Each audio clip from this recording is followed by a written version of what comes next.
Yun na nga no, as usual, since final course na to nila, hingal talaga yan. Di ba? Pero in fairness to, kumbaga congratulations kasi nakaabot sila sa final course. Gaming course lang, hindi na sila makaabot sa kapag transition into bike run. I mean bike ride. Gawa nung kinulang sa stamina. Pero syempre di ka naman kung wala kang proper training. Nag-run. Pag ito siya. Taas ka ilang runs. From Santa Cruz to here, swim run. So yun na nga, point of view ulit ho tayo. Last year, kung napapansin ho natin talaga sa mga nakapanood kahit sa sa mga vlog, talagang parusa yun, no? Gawa nung napakainit. Kumbaga sa swimming course pa lang, parusa na ho talaga yung gawa nung yung underwater current ay napakalakas. Tapos sa bike run ho nila, I mean bike ride, papuntang Tagum, yung headwind. So hirap silang sa lubong, no? Yung hangin. Tapos pangatlo is yung yung run, napakainit. Palibasa kasi summer yun April. So ngayon kasi wet season, no? So tapos yung natin, dry season. So last year April, so napakainit summer. Kaya tama lang talaga na siguro isa to sa talaga pinag-isipan nila siguro to. Hindi to siya by incidents or by si Wamos. Si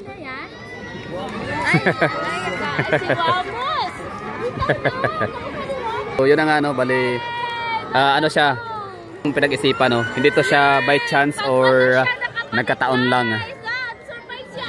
na hindi siya nagkataon lang na nakisama ang panahon. Kasi diba kagabi sabi ko sa inyo na napaka-challenging nito gawa nung napakalakas ang hangin. So what more kung ngayon malakas ang hangin ngayon tapos maalon yung dagat.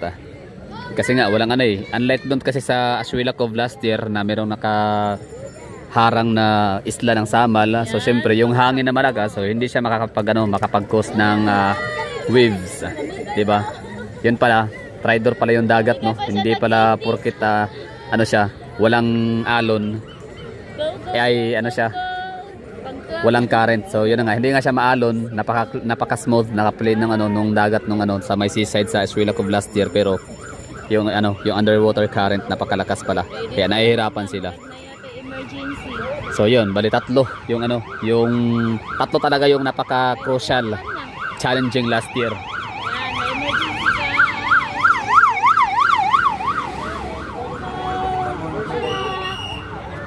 First male. Ayun, yun siya. Okay. Nakabalik na siya. Siya ang first. Nabalik na niya. Katuhan na. Congrats. Bilis niya, uy.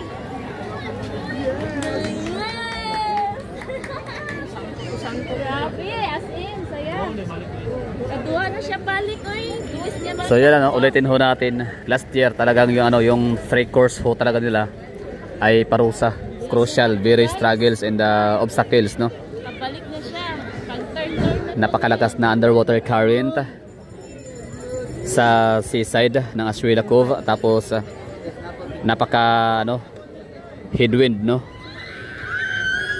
Papuntang Tagum. Tapos yung napakainit na klima para sa run course papuntang Fairlanes, Bahada, JP Laurel. So ngayon parang nakisama, I mean talagang pinag-isipan siguro na to talagang na forecast nila yung weather na hindi mainit, hindi maalon. Tapos sa naman sa bike ride course, okay naman so far, no? Nakita naman natin kanina na wala namang parang walang masyadong hindrance, smooth lang. Kahit pa sabihin natin na napakasikip nung lane ho nila, gawa nung half lane lang yung ginamit. Kasi half lane is giveaway para sa mga sasakyan, mga vehicles. Pero yun, okay siya. So ibig sabihin, mas to ngayon, mas successful compare dati. So sa mga nakapanood dati at saka ngayon, ano sa tingin nyo? Ano masasabi nyo? By chance lang ba siya? Coincidence? O talagang pinag-isipan ho talaga nila to? Na-forecast ho talaga nila yung weather? Kaya nilipat sa Coastal Road instead of bumalik doon sa may Ashuela Cove.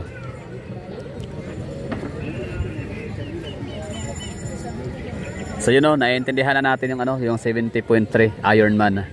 Bakit siya tinawag na Ironman at bakit siya tinawag na 70.3? 70.3 pala yung is miles, no? 70 point miles equivalent to 113 kilometers.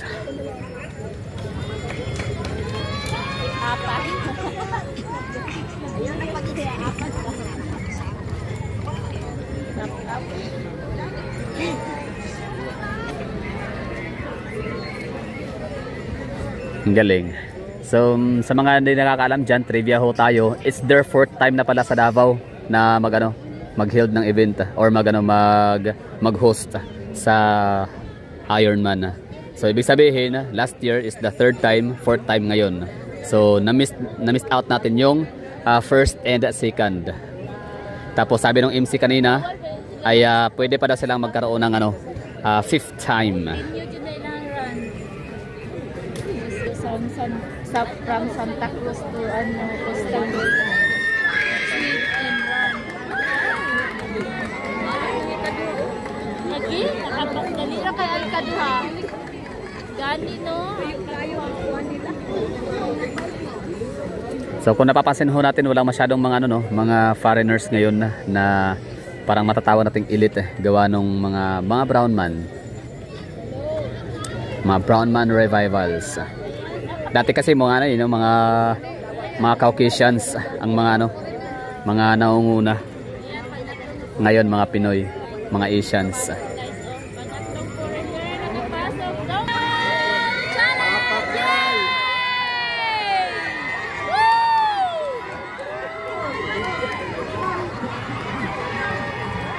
Pangatlong foreigner yung nakapasok, guys. Okay.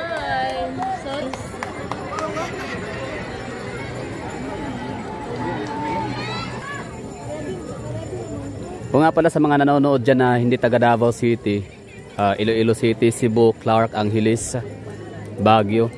Baka pwedeng Baguio pala, malabo ang Baguio kasi walang tubig dun eh. Maaring sa Burnham Park, pwede no. Pwede ba mag-swim course sa Burnham Park? Pwede kasi dati naman talaga nung simula pa nung sa Fragman, nung hindi pa siya labeled as Ironman 70.3. Ay na siya Fragman na parang triathletes pa rin no. So siya, sa lake ho talaga siya ng California sa USA. Ginanap yung yung swimming course. So possible no mag-held or mag-host ang Baguio City sa Ironman. So ngayon kung nangyari na to sa Iloilo City, sa Zamboanga City, Cebu City o kung saan man, let me know in the comment box kung ilang beses at anong taon. Kasi bago ko na to nalaman itong Ironman last year. Kung hindi ako nagba-vlog, hindi ko to malaman na mayroon palang ganitong event na napakalaki, napaka-grandioso, napaka-kilala, sikat, international, worldwide, famous. yeah, girl! That's a girl! First time ko nakakita ng girl ng Ironman. Nakapasok.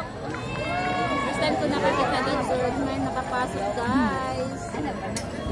Pang time, naman yata yun, 30 plus naman yata yun siya nakapasok. Oh, siya ang number 1 sa babae. First time ko nakita. First na yun. Oh my God. Siya ang nauna. Go, go, go! So yun na siguro okay na tayo dito sa ating ginawang pagkakawang gawa ho sa inyo. Sana nagustuhan ho yung ginawa ho nating update tsaka pagko-cover. So next time ulit no. So maraming thank you sa mga nanonood diyan. So maraming salamat sa mga naka-appreciate and magpapaalam na tayo. So yun.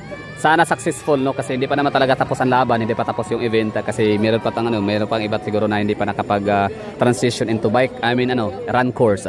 So maring nasa pang iba, nasa bike ride pa yung iba. So sana walang magiging flawless talaga yung victory ho nitong event. Walang magiging sakuna. So yan lang talaga hiling ho natin.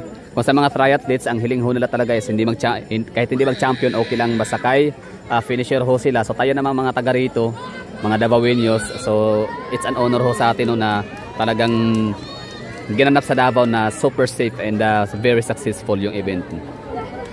Paano naging successful? Kumbaga, walang sakuna, walang mga trahedya. Unlike last year, di ba? So yun lang siguro. Maraming thank you sa mga nanonood dyan at see you next time. Ayan, ayan ang ano. Yan o, first meal. So hindi ako sigurado ha kung siya yung ano, nag-first sa swim course at saka sa... Hindi ako sigurado kung yung mama na yun ang ano, nag-first sa swim course tsaka sa ano, sa bike ride course. So overall champion siya, no? Siya talaga yung ano, nagwawagi. Siya yung mag-uwi ng gantimpala. Okay, so paalam na ho tayo and we have to take rest na. Bye bye and ingat.